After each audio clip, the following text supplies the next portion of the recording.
¿Cuál es el mecanismo de acción del calcio en la sinapsis? Bueno, habíamos dicho que en la sinapsis es extremadamente importante el papel del calcio. ¿Por qué? Porque en la terminal presináptica, vamos a ponerlo así de la forma más simple, el calcio lo que va a producir es la polimerización de los túbulos del interior del botón sináptico. Sin la presencia de calcio, los túbulos se encuentran despolimerizados y al estar despolimerizados impiden que las vesículas puedan movilizarse hacia la membrana. Cuando se produce la despolarización de la terminal presináptica, el efecto va a ser activar los canales de calcio sensibles al voltaje que encontramos en la terminal y va a provocar entonces la entrada de calcio hacia la terminal.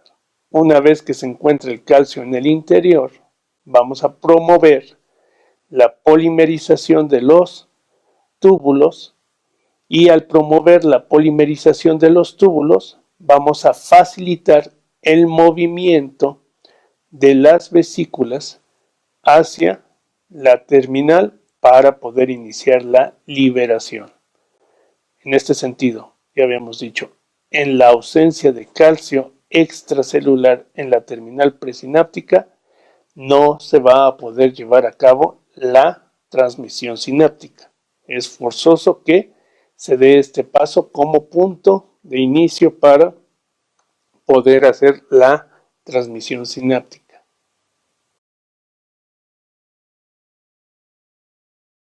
¿Cuáles son las principales proteínas de la transmisión sináptica? Podríamos decir, primeramente tenemos la tubulina, que es la encargada del movimiento vesicular. Es decir, es por donde se va a movilizar las vesículas. Después tengo la vesícula con las quinesinas, que son las encargadas de mover a la vesícula.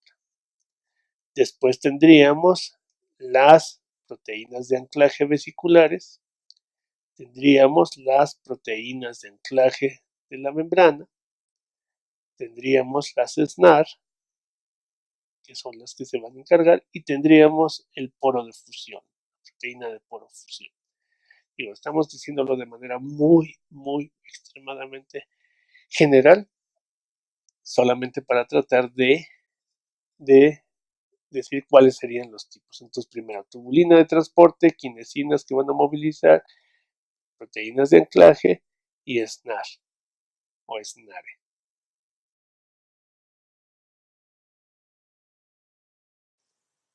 En la sinapsis habíamos mencionado que en el botón presináptico vamos a encontrar de primera instancia la característica más importante, que es el contar con vesículas. Y las vesículas van a contener al neurotransmisor que será liberado ante la transmisión. ¿Cuál es el papel específico de las proteínas de anclaje? Si nosotros vemos la membrana de la terminal presináptica, vamos a encontrar incorporados en la membrana una serie de proteínas que les vamos a denominar proteínas de anclaje. ¿Y a qué se refiere esta palabra de anclaje? Son sitios específicos en la membrana de la terminal en donde deberá de llegar la vesícula y unirse con estas proteínas de anclaje de la membrana. Entonces, lo primero que tenemos que tener muy claro es, existen dos tipos de proteínas de anclaje. Proteínas de anclaje vesiculares, proteínas de anclaje de la membrana de la terminal. Al movilizarse la vesícula y llegar a la membrana de la terminal, se acoplan estas dos proteínas de anclaje fijando a la vesícula en un punto específico de la membrana de la terminal.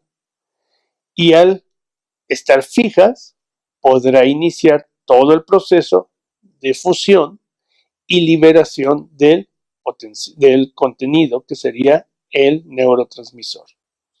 Es muy importante estas proteínas debido a que si algo de manera exógena o un defecto genético impide que estas vesículas se fijen en su correspondiente proteína de anclaje, lo que va a ocurrir es que va a impedir la liberación del neurotransmisor hacia el espacio sináptico. Entonces son de gran importancia para la transmisión sináptica.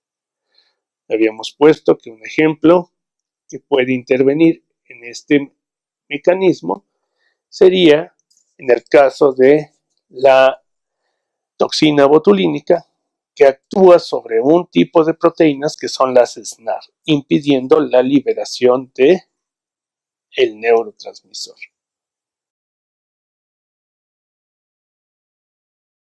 ¿Los potenciales subumbrales tienen alguna función específica?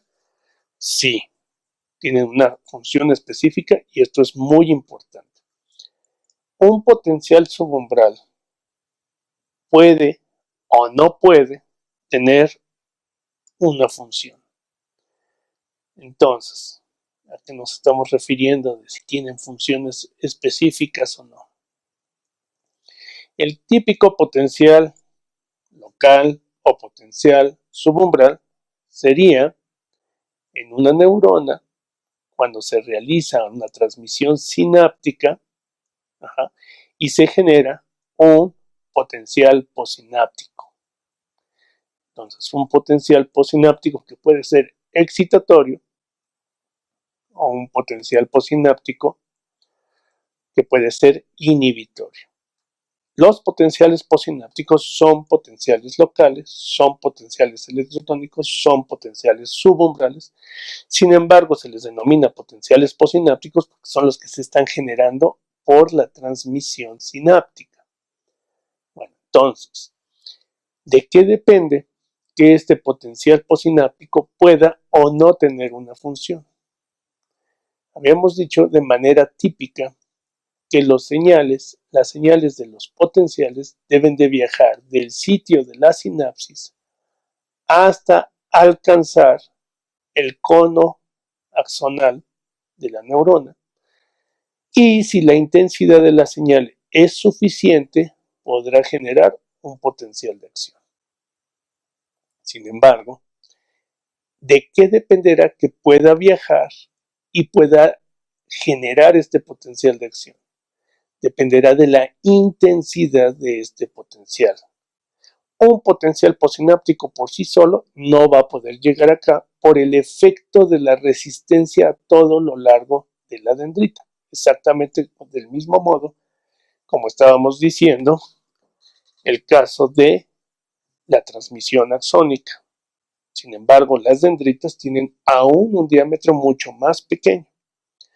¿Cómo logra sobreponerse a ese problema la célula? A través de la sumación.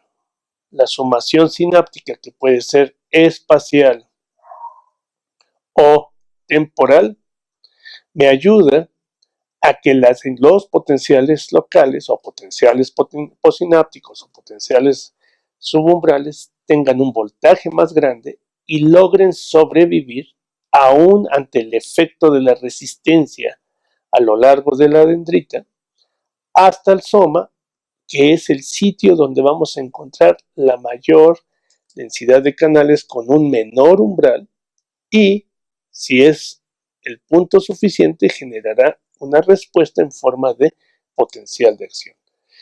Entonces, para resumir, ¿cuál es la función específica? Pues la de poder inducir potenciales de acción bajo determinadas circunstancias, como sería ante la sumación.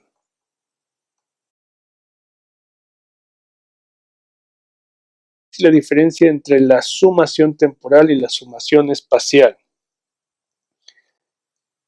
Cuando en una neurona, vamos a dibujar, tengo en el árbol dendrítico una gran cantidad de sinapsis que están transmitiendo información. Esta información, insisto, tiene que ser sumada para poder sobrevivir la señal, es decir, la variación de potencial de membrana, hasta llegar al cono axonal. Y tenemos dos mecanismos de sumación. De manera muy simple, la sumación espacial ocurre cuando llegan simultáneamente varias señales y el potencial posináptico, por lo tanto, se sumará de manera simultánea. Vamos a suponer que este es un potencial posináptico unitario. Si llegan tres, lo que vamos a observar es el tamaño de un potencial de 3 veces el tamaño original. Tendrá la misma forma debido a que se sumó simultáneamente. El segundo mecanismo sería la sumación temporal, donde tengo un potencial unitario, potencial posináptico unitario. Este aún no regresa a su estado de reposo cuando llega un segundo potencial. Este aún no regresa al reposo cuando llega un tercero. Y entonces voy a tener la sumación de los potenciales posinápticos desfasados por un periodo de tiempo. Entonces la única diferencia sería el tiempo en el que se da. En la sumación espacial llegan simultáneamente, en la sumación temporal llegan desfasados en tiempo. La sumación espacial involucra varias sinapsis. La sumación temporal puede involucrar varias sinapsis o en una sinapsis, en la medida que va llegando una señal, después otra y después otra. ¿Cómo se da un mecanismo de integración dendrítica? Bueno, para terminar entonces con esto. La sumación espacial y la sumación temporal son los mecanismos a los cuales les vamos a denominar integración dendrítica. Es decir, es necesario que se sume estas señales, no importa si es espacial o temporal. Es importante que viaje la señal hacia el cono inicial y que genere una respuesta en forma de potencial de acción. A estos tres pasos es a lo que le vamos a denominar integración dendrítica. La suma, el viaje o la propagación hacia el soma y el cono axonal, y la respuesta en forma de potencial de acción. Entonces, en conjunto, a eso le vamos a denominar integración dendrítica. ¿Qué es la depresión a largo plazo en la sinapsis? Habíamos dicho, tenemos dos mecanismos plásticos que van a estar regulando la transmisión sináptica en la sinapsis química. Entonces, teníamos la potenciación a largo plazo y la depresión a largo plazo. La potenciación a largo plazo consiste en aumentar la eficiencia de transmisión entre la terminal pre y la post. ¿Sí?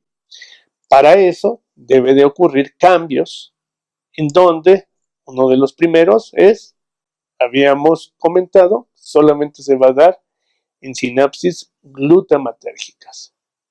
Segundo, el glutamato al pegarse a su receptor lo que va a provocar es la entrada de calcio. Y tercero, el calcio al entrar de manera repetida, con una frecuencia y con un número de repeticiones, producirá la síntesis de óxido nítrico. El óxido nítrico puede ir de la terminal post a la glía, vamos a pensar que aquí está la glía, o directamente a la terminal presináptica, y al estar el óxido nítrico en la terminal presináptica, provocará cambios en la síntesis del neurotransmisor, aumentando la cantidad de neurotransmisor que va contenido en cada vesícula. Si la cantidad de neurotransmisor que está contenido en esta vesícula es mayor, con menor número de vesículas o con el mismo número de vesículas, pero al transmitirse se generará una señal más intensa, un potencial más intenso en la terminal postsináptica. Esto va a provocar que entonces se haga más eficiente. Eso es lo que conoceríamos como potenciación a largo plazo. Y la depresión a largo plazo consiste en aumentar de manera importante la transmisión, lo cual provoca un cambio en el que la cantidad de neurotransmisor que está contenido en la vesícula es menor y hace menos eficiente la transmisión, aún sin que se hubiera considerado ningún cambio. Es decir, a pesar de que se estimuló de más, la transmisión ahora es mucho menos eficiente que en condiciones basales. En eso consiste la depresión a largo plazo. ¿Por qué se le denomina potenciación a largo plazo o depresión a largo plazo? Porque una vez que se establecen estos cambios, no son reversibles de manera inmediata, sino que van a perdurar por un periodo de tiempo importante, que puede ser, dependiendo de cómo se dio la estimulación, de días, semanas o incluso hasta podríamos hablar de más.